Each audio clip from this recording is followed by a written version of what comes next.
برنامج كتاب الرئيس برزاني للتاريخ. الرئيس برزاني خلال كتابه للتاريخ تطرق إلى العديد من القضايا المهمة بالوثائق والدلائل التي توثق للأجيال القادمة أحداث تاريخية مهمة قد تصبح طي النسيان أو يتم التلاعب بها فيما بعد. الرئيس برزاني في كتابه للتاريخ بدأ بتوثيق التاريخ منذ تجزئة كردستان في بداية القرن العشرين وصولاً إلى أقرب حدث تاريخي للكرد ألا وهو استفتاء إقليم كردستان وما جرى بعده. الحلقة الثانية: تجزئة كردستان.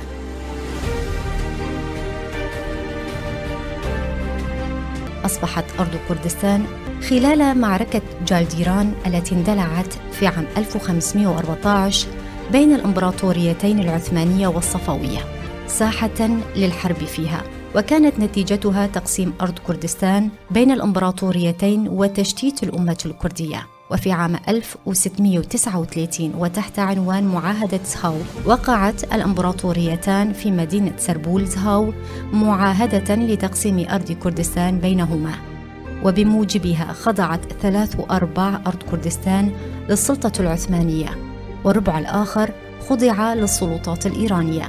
لكن هذا التقسيم لم يعني أن في إمكانية القوتين الكبيرتين في ذلك الوقت صهر وإفناء الشعب الكردي.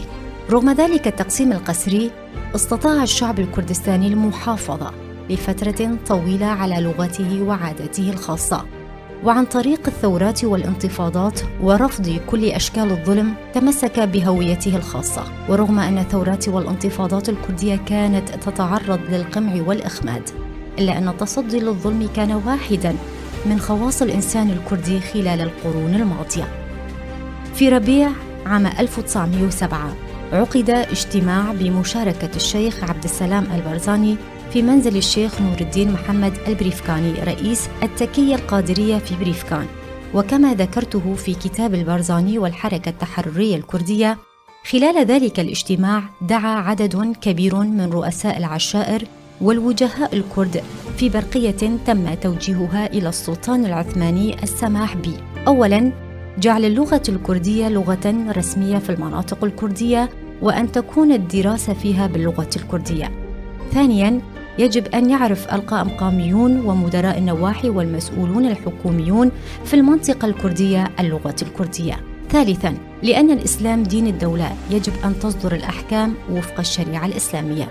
رابعاً، تصرف ضرائب الخدمات الحكومية في تصليح الطرق وبناء المدارس في المناطق الكردية. كما أقسم الحاضرون في ذلك الاجتماع على الحفاظ على المطالب وعدم التنازل عنها، ودعوا الشيخ عبد السلام إلى التوقيع على البرقية نيابة عنهم.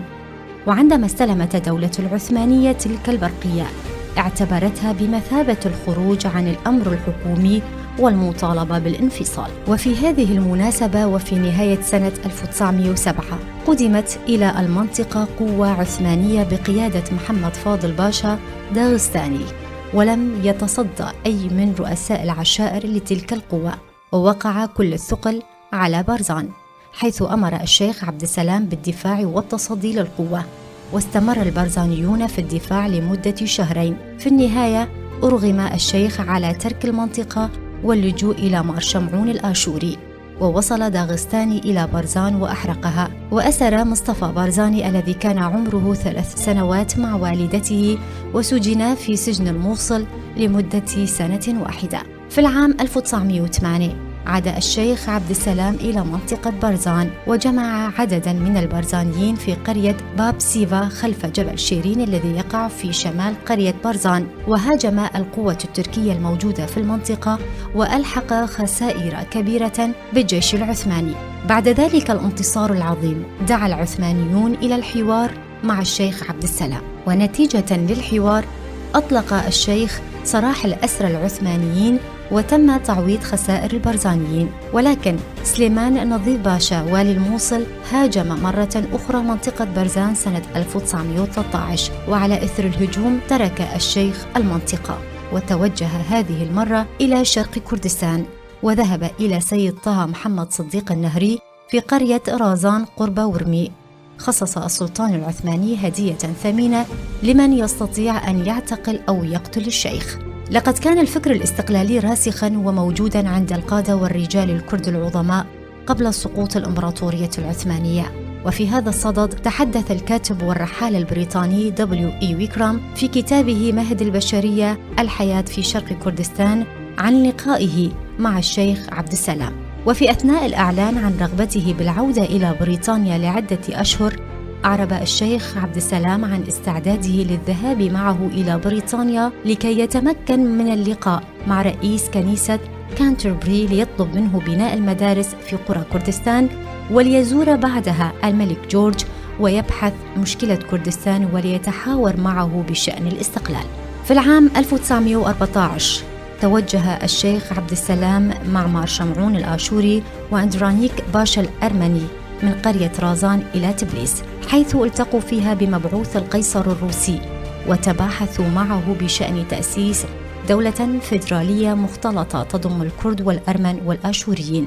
مبعوث القيصر الروسي تعهد بمساندتهم ومساعدتهم في سبيل التحرر من الحكم العثماني. يذكر أن سيرجي لافروف وزير الخارجية الروسي وخلال زيارته لإقليم كردستان في 7 أكتوبر 2019 قد قال لي في مدينة أربيل أنه حسب الوثائق الروسية فإن شخصاً من عائلة البرزاني سبق وأن زار روسيا والتقى بالقيصر الروسي، وكان يقصد بذلك الشيخ عبد السلام البرزاني.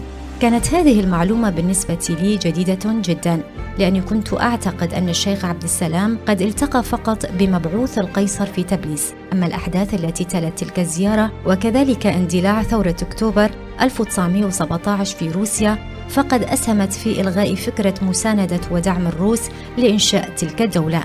بعد عودتهم من تبليس وإثر مؤامرة قذرة اعتقل الشيخ ورفاقه وسلموا إلى العثمانيين.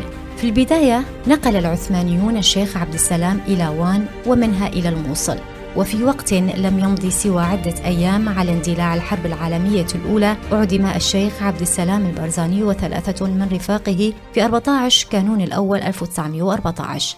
من الضروري أن أذكر هنا أنه بعد استشهاد الشيخ عبد السلام تحمل شقيقه الشيخ أحمد وهو يبلغ من العمر 18 عاما فقط مهام رئاسة البرزانيين، وكان ذلك متزامنا مع بداية الحرب العالمية الأولى واحتلال الجيش الإنجليزي لأراضي العراق وجنوب كردستان. قبل أن تضع الحرب أوزارها اتفق الحلفاء فيما بينهم على التوقيع على سلسلة من الاتفاقيات قرروا فيها كيفية إشراف قواتهم على المناطق التي كانت خاضعة للعثمانيين، ووزعوا ممتلكات الإمبراطورية العثمانية المنهزمة فيما بينهم. وفي هذا الإطار وفي سبيل توزيع المناطق التي كانت تحت سيطرة العثمانيين، وبعد اتفاق ثنائي بين الدبلوماسي البريطاني مارك سايكس والدبلوماسي الفرنسي في بيروت فرانسوا جورج بيكو، وتبادل الرسائل مع سيرجي تزانوف وزير الخارجية الروسي، عقد اجتماع ثلاثي في مدينة سانت بطرسبورغ تقرر فيه تنفيذ البرنامج السري الذي تم صياغته من قبل مارك سايكس وفرانسوا جورج بيكو بشأن توزيع الأراضي العثمانية. وفي يوم 16 أيار 1916 تم التوقيع على المعاهدة تحت عنوان سايكس بيكو، وتم بموجبها توزيع أراضي الدولة العثمانية. وبموجب تلك المعاهدة منحت أرض روم، طرابزون، وان وأرمنستان العثماني إلى روسيا. أما فرنسا فقد استلمت سوريا ولبنان، والإنجليز نالوا العراق والأردن وفلسطين. في ذلك التقسيم بين الدول الثلاث تم تقسيم كردستان التي كانت تخضع للإمبراطورية العثمانية إلى 3 أجزاء، جزء كبير من أرض الشعب الكردي بقي كما هو، وتم تقسيم الجزئين الآخرين على دولتي العراق وسوريا قبل تأسيسهما. في نيسان 1920 اجتمع المتحالفون في سان ريمو وتوصلوا إلى اتفاق جديد حول آلية تقاسم منطقة الشرق الأوسط، وبعد إعداد وصياغة مسودة الاتفاقية سلموها بشكل مكتوب إلى السلطان العثماني.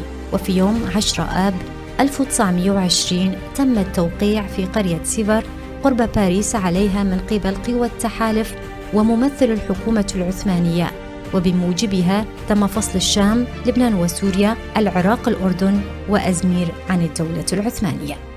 اتفاقية سيفر تم توقيعها في 10 من شهر آب 1920، خصصت جزءاً منها للشعب الكردي الذي تم تعريفه بكردستان، وفي البند 64 جاء ما يلي: خلال عام بعد هذه المعاهدة، إذا طالب الكرد في المناطق المذكورة في المادة 62 من عصبة الأمم الاستقلال، وإذا أثبتوا أن غالبية الكرد يرغبون في الاستقلال واعترفت جمعية الأمم بهذا، فإن الكرد يستحقون الاستقلال.